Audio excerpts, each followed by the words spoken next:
So, hindi siya kumasya at hindi siya napunta sa kitchen. Nandito lang siya sa dining at isa siyang malaking hadlang. So, anyway.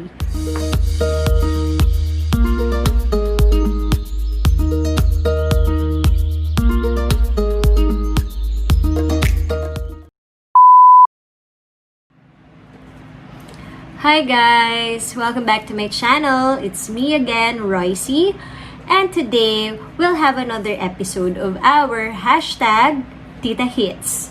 So, my first entry for this hashtag was yung tungkol sa pagiging plantita ko. And now, isa sa mga isi-share ko sa inyo na napansin ko madaming nagtatanong sa social media accounts ko on how ko na-achieve ito and where I got yung mga gamit ko, ganyan. So, isa sa i-share ko ngayon is yung how to organize your kitchen stuff. So, kitchen stuff, ito yung mga spices, mga condiments, ganyan. At the same time, papakita ko rin how I organize our stuff sa new fridge namin. And actually, meron dapat akong separate vlog entry for that, but unfortunately, na-delete ko lahat ng files because naglipat ako ng laptop, ganyan. And, yun. So, first part would be yung i-tour ko na lang kayo sa fridge namin. Hindi na kasing ganda ng mga laman before because hindi pa ako nakakapag-grocery shopping ulit. And the reason why we upgraded, kasi medyo maliit yung old fridge namin and hindi pa siya inverter. So, we upgraded into a 16 cubic feet Samsung inverter refrigerator para mas matipid sa kuryente and mas malaki yung storage space and hindi namin kailangan na madalas mag-grocery shopping. Ayun. So, second part would be kung paano ko nagawa yung mga pag-label sa mga condiments na inayos ko sa kitchen. So, okay. Let's go!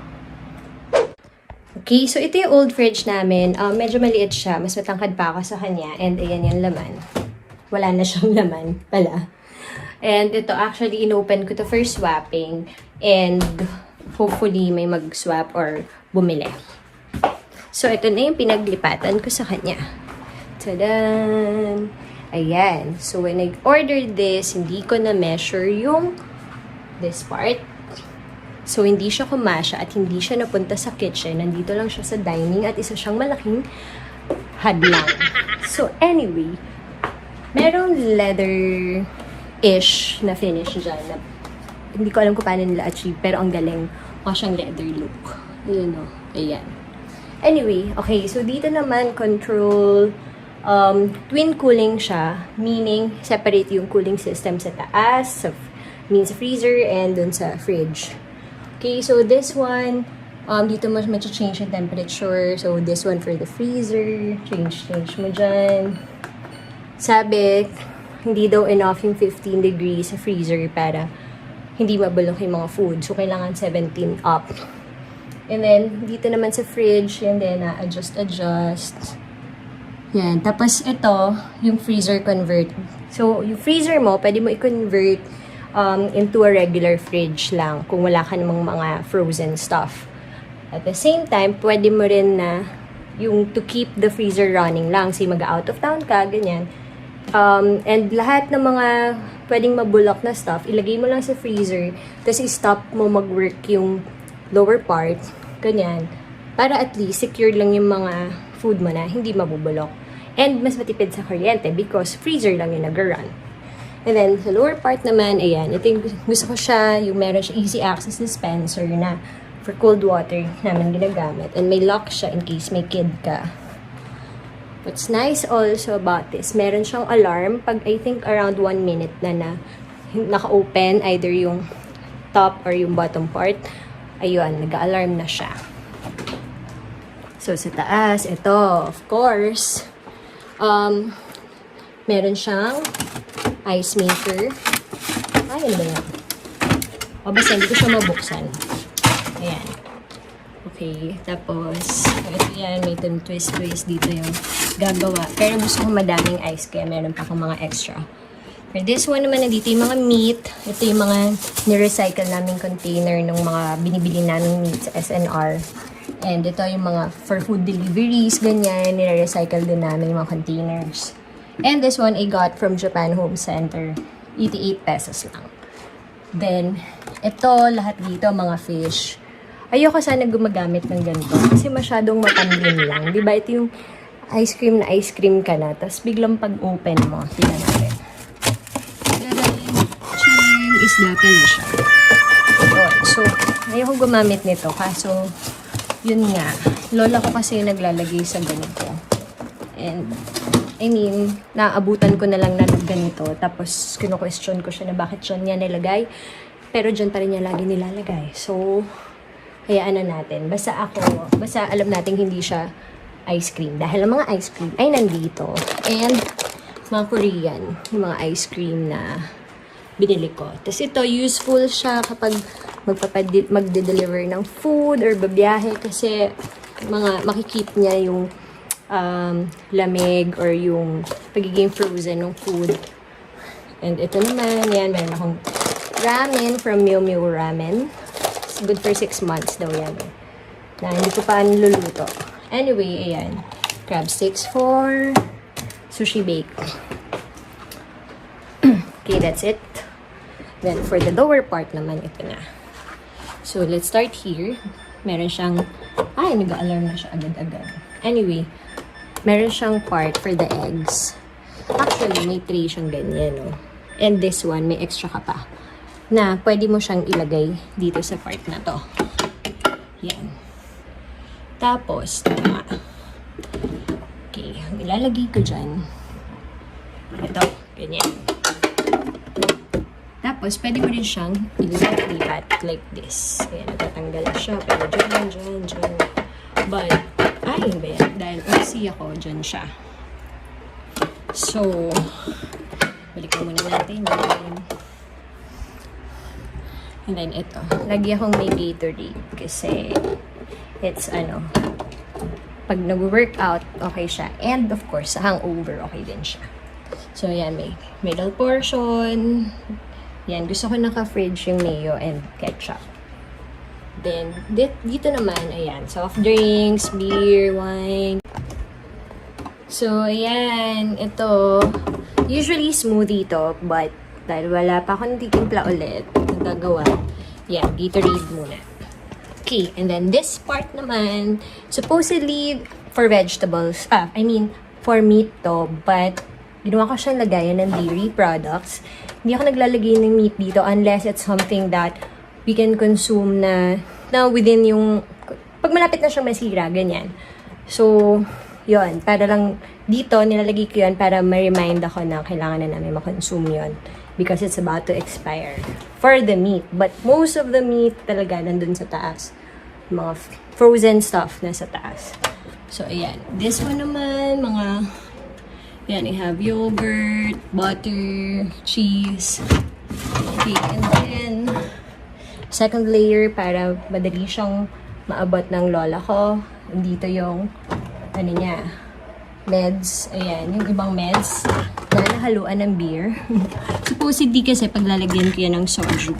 Yung case na yan. Kasi ang cute, diba? But, hindi siya kasha vertically. And even if, ito kasi easy slide din eh. Okay, nagsaslide yan. But, yun naman, even if i-move ko siya dito, or ito i-move ko dyan, basta parang hindi siya okay. So, okay na rin na ganito yung setup niya, yung layers, kahit hindi vertically natatayo yung mga bottles, okay lang. Kasi mas maayos siya tingnan. And dito nga sa layer na to, nandito yung mga food na leftovers, yung mga kailangan naming makonsume agad, ganyan. Like ito, ulam namin yan tomorrow. Diba? Ayun. So, again, Japan Home Center. Everything you see, mga organizing bins, ayan. Yan siya, Japan Home Center. Center siya binili ng 88 pesos. Ito naman. Yan. Mahilig kasi ako sa Yakult. So, before, blue Yakult yung nakalagay dyan. But dahil walang stock ng blue Yakult, ayan. Yung red na lang. So, yan. Dalawa na sila dyan. Okay. Ito, masarap to actually. Binili ko sa Korean store. Sarap yan. Okay, next. What else? Of course, kailangan lagi ako may stock ng soju. And ang recent na naging favorite ko nga ay this one. Yung soju yogurt. Nakatuwa siya. Anyway, okay. So, glass to na material. Also, meron siya palang anti-bac na feature. So, I think it's the one that cleanses yung loob nung ref. And then, okay. Ito, dyan yung mga dips and mga recycled containers na nilagyan namin ng atsara, bagoong, yan, mga yan. And then, this one naman, mga dressing, spread, yan, mga kung ano-ano siya dyan. Yung na-open ko na gourmet tapa from Benny's Lounge. Thank you. Oo nga pala. Yan din mga, ayan. So, meron pa akong gochujang paste, wasabi paste. Ayan. Oo nga pala. Mag-promote ako ng mga laman ng fridge ko. Okay. Oh my gosh. Ito. So, this one is Ida's Best Achara. And this one, Chiao's Bagoong. Sarap yan. Yun. Tapos, ano pa ba? Ayan. Okay, for this one naman yan. Soft drinks, pineapple juice, ito, coffee, pineapple. Yan. And then, ito, vegetables dapat, pero dahil hindi pa ako nakapag-grocery ng veggies, and usually naman, kumakasya siya dito sa ilalim. Kinonvert ko na lang to, nalagayan ng mga chocolates. Yan. Konti lang naman yung mga chocolates ko. Yung pag nagsasnack lang ako, like, I work late, ganyan. Gusto ko siya. And also, sa ilalim, meron siyang yan, kimchi. So, yan yung mga must-have ko sa fridge. What else? Okay, ito. Sa pinaka-ilalim. Ayan siya. Wala masyadong laman because nga, hindi pa nakakapalengke. But, ayan. So far, yan yung nilagayan. Dito sa ilalim, kamatis. Tapos dito kalamansi. Ayan. Ito mga bell pepper. Mga hindi ko naubos na radish and carrots. Tapos minsan kasi, pinaprepare ko na yung mga, like, magluluto ako. The next day, gabi pa lang, nagsaslice na ako. So, yung mga sliced, ganyan ako. Sliced kalabasa, malunggay. And then, ito yung for infused water ko. Yan, dyan ko siya nilagay. Sa container na yan. Para madaling hanapin. And, tada! So far, yan muna. Kasi, o-order pa lang ako online ng mga vegetables. And of course, kung natin kalimutan, ang lalagyan, 2-liter tank ng water. Diba? Yan, that's it. So, doon naman tayo sa mga condiments na in-organize ko.